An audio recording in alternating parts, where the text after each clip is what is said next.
ശ്രീ സേനാപതി വേണു, ബംഗാളിൽ കോൺഗ്രസും വഖഫ് നിയമ ഭേദഗതിക്കെതിരെ സമരം ചെയ്യുന്നവരാണ്. പക്ഷേ അവിടെ ഇപ്പോൾ ഈ കലാപത്തിന് കാരണം വഖഫ് ഭേദഗതിക്കെതിരെ സമരം ചെയ്യുന്ന ആളുകളാണ് എന്നാണല്ലോ കാര്യങ്ങൾ. ആ രീതിയിലാണല്ലോ പോകുന്നത്. അതൊരു വർഗീയ കലാപത്തിന്റെ ഒരു സ്വഭാവം ഉണ്ടാക്കിയിരിക്കുകയാണ്. അപ്പോൾ കോൺഗ്രസും അവിടെ പ്രതിരോധത്തിലാകുന്നുണ്ടല്ലോ. അല്ല, ഇവിടെ മഞ്ജുഷ, നമ്മൾ ഈ ബംഗാളിലെ കാര്യത്തെ കുറച്ചുകൂടി അതിനെ ഒരു ആഴത്തിൽ നമ്മൾ പഠനം നടത്തേണ്ടതായിട്ടുണ്ട്. ഞാൻ ഇന്ന് ഒരു ദേശീയ ചാനലിന്റെ ഇത് സംബന്ധിച്ചുള്ള ഡിബേറ്റ് കണ്ടിട്ട് ഞാൻ ഇറങ്ങി വരികയാണ്.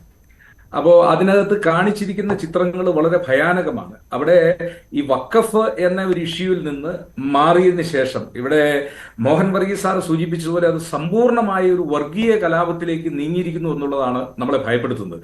ചില ഗ്രാമങ്ങളിൽ നിന്ന് സമ്പൂർണമായി ആളുകൾ ഒഴിഞ്ഞു പോകുന്നവർ ഈ വലിയ വള്ളമുണ്ടല്ലോ, വട്ടത്തിൽ കെട്ടിയിരിക്കുന്ന വള്ളത്തിന്റെ അകത്ത് ആ മറുകര തേടി പോകുന്ന ഒരു വലിയ കാഴ്ചയാണ് ദേശീയ ചാനൽ. നമ്മുടെ മലയാളം ചാനലുകൾ അത്രയും വന്നിട്ടില്ല. അപ്പോ അത് ഞാനതിനകത്ത് ഭയപ്പെടുന്നത് എന്തെന്ന് ചോദിച്ചാൽ, മോഹൻ വർഗീസ് സാർ പറഞ്ഞ ഒറ്റ കാര്യം തന്നെയാണ്. ഇതിനകത്ത് ഒരു വലിയ പോളറൈസേഷൻ ചിലർ ആഗ്രഹിക്കുന്നു, വർഗീയ പോളറൈസേഷൻ.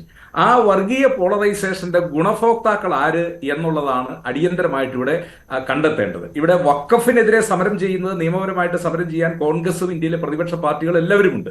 CAA വന്നു കഴിഞ്ഞപ്പോഴും സമരരംഗത്തുണ്ടായിരുന്നു. പക്ഷേ CAAയുടെ സമരം നമുക്കറിയാം, ഡൽഹിയിലെ ഷാഹൻ ബാഗിലും ഒക്കെ എത്രയോ ദിവസങ്ങൾ നീണ്ടുനിന്ന സമരമാണ്. ഒരിടത്തും കലാപത്തിലേക്ക് പോയില്ല.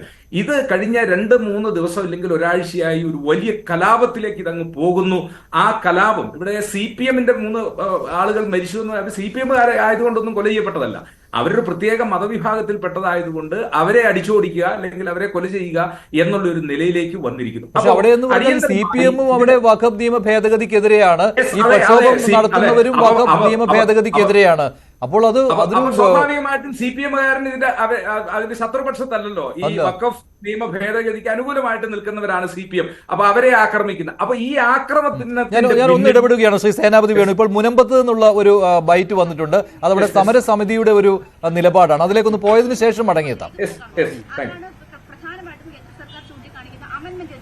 ഇത് മാത്രമാണോ മുനമ്പത്തെ പ്രശ്നം പരിഹരിക്കാൻ മുന്നുള്ളത് എന്നാണ് കേന്ദ്രം മുന്നോട്ട് വയ്ക്കുന്നത്? അതായത് നിയമപോരാട്ടം വീണ്ടും തുടരേണ്ടി വരും മുനമ്പം ജനതയ്ക്കെന്നല്ല അതിന്റെ അർത്ഥം. അതെങ്കിൽ ആ നിയമപോരാട്ടം തുടരുന്നതിന് പകരം വേറെ രീതികളിൽ ഇത് പരിഹരിച്ച് തരാമെന്നാണ് അവരിപ്പോൾ വാക്ക് നൽകിയിരിക്കുന്നത്. ഏറ്റവും പ്രധാനപ്പെട്ട ചോദ്യം എന്ന് പറയുന്നത് ഫാദർ, അതായത് ഈ നിയമ ഭേദഗതി കൊണ്ട് നിങ്ങൾക്ക് ഗുണമുണ്ടോ ഇല്ലയോ എന്നുള്ളതാണ് ഒരു പ്രധാനപ്പെട്ട ചോദ്യം. ആ ഗുണമുണ്ടെന്ന് ഇപ്പൊ നിങ്ങൾ വിശ്വസിക്കുന്നുണ്ടോ? നിങ്ങൾക്ക് അത് ബോധ്യപ്പെട്ടിട്ടുണ്ടോ? അതോ ഇനിയും കാത്തിരിക്കാനാണോ നിങ്ങൾ? അതായത് സർക്കാരിന്റെ മറുപടി വരെ കാത്തിരിക്കുകയാണോ? അതുവരെ ഇപ്പോഴും പൂർണ്ണമായിട്ട് ഉറപ്പില്ല എന്ന് തന്നെയാണ് അതിന്റെ അർത്ഥം. അതെങ്കിൽ ഞങ്ങളുടെ അവസ്ഥ കാത്തിരിപ്പ് തന്നെയാണ്. 2022 മുതൽ ഇത് കാത്തിരിപ്പാണ്. ഇതുവരെ എല്ലാവരും വാക്കുകൾ നൽകിയിട്ട് പോകുന്നല്ലാതെ ഇതുവരെ പ്രശ്നം പരിഹരിച്ചിട്ടില്ല. അപ്പൊ ഞങ്ങളുടെ ലക്ഷ്യം ഞങ്ങൾക്കറിയാം. ഞങ്ങളുടെ ലക്ഷ്യം എന്ന് പറയുന്നത് വഖഫിന്റെ ആസ്തി പട്ടികയിൽ നിന്ന് ഈ സ്ഥലം മാറ്റിയെടുക്കുക എന്നതാണ്. അപ്പൊ അതുവരെ ഞങ്ങൾ നിരാഹാരം തുടർന്നുകൊണ്ട് പോകുക തന്നെ ചെയ്യും. അതിലിപ്പോ നിയമ പോരാട്ടങ്ങൾ ഒരു സൈഡ് പോയിക്കൊണ്ടിരിക്കുന്നു.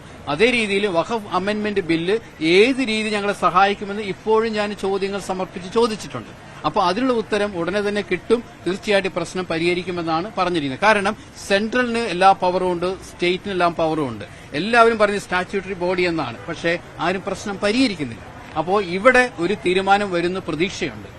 നേതാക്കളൊക്കെ പറഞ്ഞിരുന്നത്, പ്രത്യേകിച്ച് രാജചന്ദ്രശേഖരൻ ഉൾപ്പെടെ പറഞ്ഞിരുന്നത്, കിരൺ റിജിജു വരുമ്പോൾ പ്രഖ്യാപനം ഉണ്ടാകുന്നു, മുഖ്യമന്ത്രിക്കുള്ള മറുപടി ഉണ്ടാകുന്നു ഉൾപ്പെടെയുള്ള കാര്യങ്ങൾ പറഞ്ഞിരുന്നു. നിങ്ങളും അത് വലിയ രീതിയിലൊരു പ്രഖ്യാപനം ഉണ്ടാകുമെന്നുള്ള പ്രതീക്ഷയിലായിരുന്നു. അപ്പൊ അത്തരത്തിലൊരു കൃത്യമായ നിലപാട്, അതായത് ഈ നിലപാട് കൃത്യമായി ഉണ്ടാകാത്തതൊരു വിഷമം ഉണ്ടാകുന്നത്. അതിൽ തീർച്ചയായിട്ടും ഒരു പ്രഖ്യാപനം ഉണ്ടാകേണ്ടതായിരുന്നു. ആ പ്രഖ്യാപനം ഉണ്ടാകുമെന്നാണ് എല്ലാവരും ഞങ്ങളോട് പറഞ്ഞത്.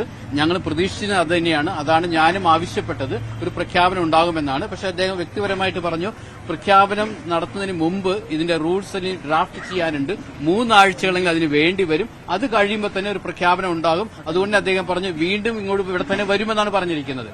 അതുകൊണ്ട് ആ ഒരു പ്രതീക്ഷയോടുകൂടി ഞങ്ങൾ മുന്നോട്ട് പോവുകയാണ്.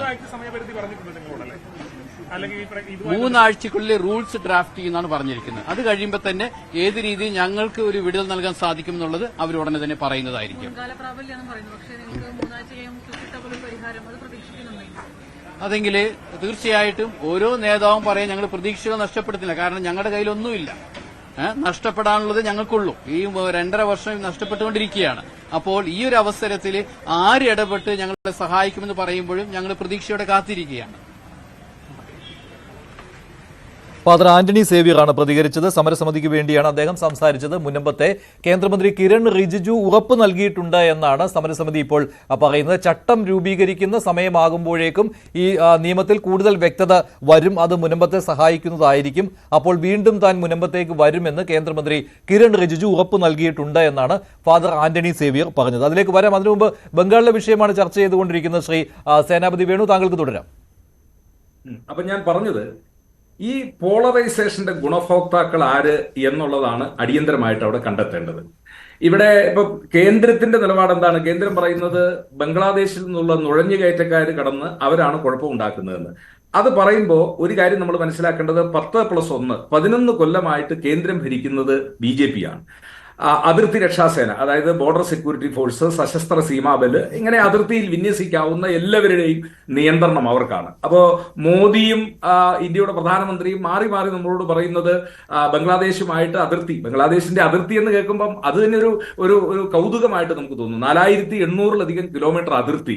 മഞ്ജുഷ, പലപ്പോഴും നമ്മൾ ചിന്തിച്ചിട്ടുണ്ട് എങ്ങനെ ഇത്രയും അതിർത്തി, അതായത് ഇവിടുന്ന് ഡൽഹിയിലല്ല കശ്മീർ വരെ. രാഹുൽ ഗാന്ധി നടന്നത് കന്യാകുമാരി മുതൽ കശ്മീർ വരെ നടന്നപ്പോൾ 4044 കിലോമീറ്റർ ഉള്ളൂ. അപ്പൊ ഈ 4900 കിലോമീറ്റർ എങ്ങനെയാണ് ബംഗ്ലാദേശിന്റെ അതിർത്തി വരുന്നത് ചോദിച്ചാൽ, ഈ ബേ ഓഫ് ബംഗാളിൽ നിന്ന് നമ്മുടെ മലയാളത്തിലെ റായ് എഴുതുന്ന പോലെ കയറി കിടക്കുന്ന ഒരു പ്രദേശമാണ്. അപ്പൊ ഇതിന്റെ എല്ലാ ചുറ്റും ഈ സമുദ്രം ഒഴിച്ചുള്ള ബാക്കി ഭാഗം മുഴുവൻ ഇന്ത്യയുടെ അതിർത്തി ആയതുകൊണ്ട് ഈ ബംഗ്ലാദേശിനെ ചുറ്റിയുള്ള നമ്മുടെ അതിർത്തി എന്ന് പറയുന്നത് 4800-ലധികം കിലോമീറ്റർ ആണ്. അതായത് കന്യാകുമാരിയിൽ നിന്ന് കശ്മീർ വരെയുള്ള ദൂരമാണ് ബംഗ്ലാദേശിന്റെ അതിർത്തി എന്ന് പറയുന്നത്. അപ്പോ എന്നിട്ട് മോദി നമ്മളോട് പറഞ്ഞത്, അമിത്ഷാ നമ്മളോട് പറഞ്ഞത്, അതിർത്തി മുഴുവൻ ഇതാ വേലി കെട്ടി കഴിഞ്ഞു, ഇനി ഒരാളും നുഴഞ്ഞു കയറിയല്ല, നുഴഞ്ഞു കയറുന്നവനെ ഇപ്പൊ കശാപ്പ് ചെയ്യുമെന്നാണ് നമ്മളോട് പറയുന്നത്. അപ്പൊ ഇപ്പൊ അതിനുശേഷം കേന്ദ്രം പറയുന്നു ഈ നുഴഞ്ഞു കയറിയവരാണ് ഈ കലാപങ്ങൾ ഉണ്ടാക്കിയത് എന്നാണ്. അപ്പോൾ അടിയന്തരമായിട്ട് കേന്ദ്ര ഗവൺമെന്റ് ഇവിടെ ചെയ്യേണ്ട ഒരു കാര്യം എന്ന് പറഞ്ഞാൽ, ഇപ്പൊ സംസ്ഥാന ഗവൺമെന്റ് ഇവരെയൊക്കെ സഹായിക്കുന്നു, അല്ലെങ്കിൽ സംസ്ഥാന ഗവൺമെന്റ് ഫലപ്രദമായിട്ട് ഇടപെടുന്നില്ല എന്നുള്ളതാണ്. ഒരു നാട്ടിൽ ക്രമസമാധാന നിലയുടെ ഒരു തകർച്ച ഉണ്ടാകുമ്പോൾ, ഇപ്പൊ നമുക്കറിയാം ഒരു നിയമത്തിനെതിരെ സമരം ചെയ്യാൻ എല്ലാവർക്കും സ്വാതന്ത്ര്യമുണ്ട്. അത് CAA വന്നപ്പോൾ ഇപ്പൊ വഖഫിന്റെ പേരിലാണെങ്കിൽ സമരം ചെയ്യാം. പക്ഷെ ആ സമരത്തിന്റെ മറവിൽ ഒരു നാട്ടിൽ കലാപം അഴിച്ചുവിടുകയും ആ കലാപം ഭയാനകമായ ഒരു രീതിയിലേക്ക് മാറുകയും ചെയ്യുമ്പോൾ കേന്ദ്രത്തിന് കൈയും കെട്ടി നോക്കി നിൽക്കാൻ കേന്ദ്രസേന ഇറക്കിയ കലാപം അടിച്ചമർത്താൻ ശ്രമിക്കുന്നുണ്ട്.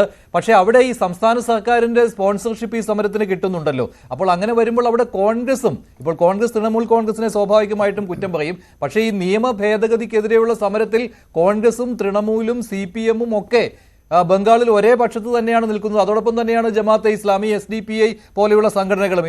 ഇന്ന് ബംഗാൾ പോലീസ് പറയുന്നുണ്ടായിരുന്നു SDPIക്ക് ഒരു പ്രധാന പങ്കുണ്ട് ഈ സമരത്തിൽ. അപ്പോൾ നിങ്ങളെല്ലാം അവിടെ കൈകോർക്കുക കൂടിയാണ്.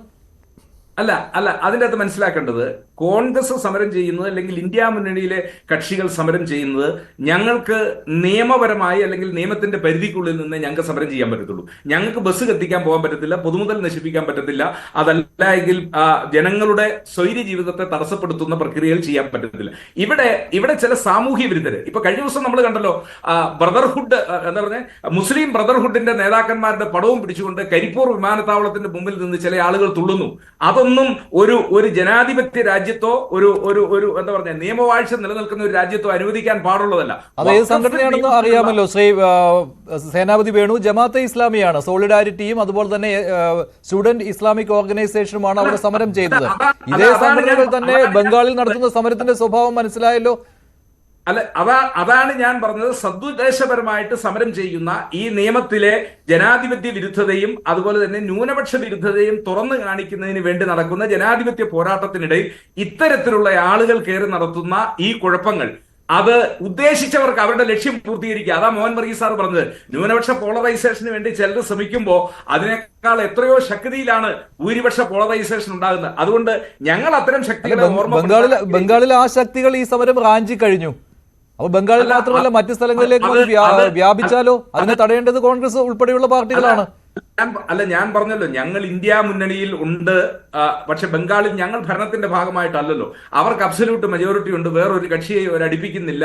ഇന്ത്യ മുന്നണി എന്ന് പറയുന്നത് തെരഞ്ഞെടുപ്പ് സഖ്യം മാത്രമാണ്. ബംഗാളിൽ ഞങ്ങൾക്ക് അവർക്ക് മേൽ സ്വാധീനം ചെലുത്താൻ കഴിയില്ല. തന്നെയുമല്ല, 77 മുതൽ ഞങ്ങൾ ബംഗാളിൽ കഴിഞ്ഞ 35 കൊല്ലമായി ഭരണത്തിന് പുറത്താണ്. 2011 അവിടെ ഒരു ഭരണമാറ്റം ഉണ്ടായത്. അപ്പോ അധികാരത്തിന്റെ ഒരു ശ്രേണിയിലും ഞങ്ങളില്ല.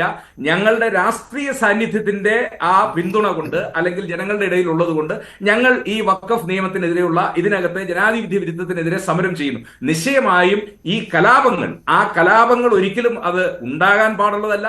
അത് അടിച്ചമർത്താനുള്ള ബാധ്യത മമതാ ബാനർജിയുടെ ഗവൺമെന്റിനാണ്. ആ ഗവൺമെന്റ് അവിടെ പരാജയപ്പെടുന്നുവെങ്കിൽ ഒരു സംശയവും വേണ്ട, അത് കേന്ദ്രം ഇടപെടുകയും, കാരണം നിർദോഷികളായ ആളുകളുടെ ജീവൻ ഏതെങ്കിലും നിയമം നടപ്പിലാക്കുന്നു എന്നതിന്റെ പേര്, ഇപ്പൊ മമതാ ബാനർജി പറഞ്ഞു വഖഫ് നിയമം നടപ്പിലാക്കി, ഒരു പൗരൻ എന്ന നിലയിൽ ഞാനോ മഞ്ജുഷോ അല്ലെങ്കിൽ മോഹൻ വർഗീസാറോ RV ബാബുവോ നമുക്ക് ആർക്കെങ്കിലും, ഇല്ലെങ്കിൽ ശ്രീ ആരിഫ് ഹുസൈനോ ആർക്കെങ്കിലും പിന്തുണയ്ക്കാൻ പറ്റുമോ? കേന്ദ്ര ഗവൺമെന്റ് അവരുടെ ഭൂരിപക്ഷമുള്ള ഒരു ഗവൺമെന്റ് പാസ്സാക്കിയ ഒരു നിയമം ഞാൻ എന്റെ സംസ്ഥാനത്ത് നടപ്പിലാക്കില്ല എന്നൊന്നും ഒരാൾക്കും പറയാൻ പറ്റത്തില്ല. അത് രാഷ്ട്രീയമായിട്ട് മമതാ ബാനർജി പറയുന്നതാണ്, അത് പറ്റാത്ത കാര്യമാണ്. പക്ഷെ അവർ അങ്ങനെ പറയുന്നു. ആ സമയത്ത് തന്നെയാണ് അവിടെ കലാപം നടന്നതും. ശ്രീ